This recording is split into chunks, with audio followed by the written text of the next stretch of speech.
number 4, survey kag inspeksyon ang patigayunon sang syudad sa sulod sang daan nga airport na lakip nga pagausisawon na natukod nga illegal structures.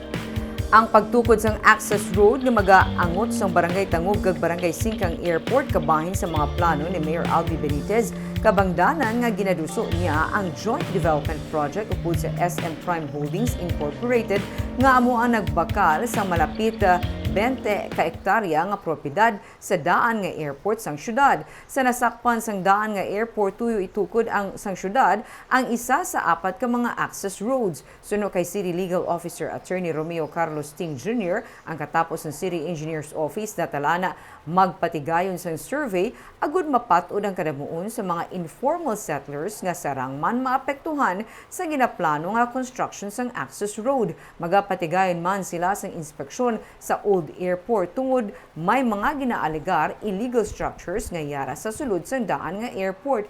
Ginsiling ni Ting nga wala pa sila sa may nabaton nga reklamo gikan sa Civil Aviation Authority of the Philippines kag SM Prime angot sa mga ginaalegar illegal structures pero kabahin ini sa ila tagaan sang atensyon. Ilang taon na namon kung ano ang pagplastad sa ila kay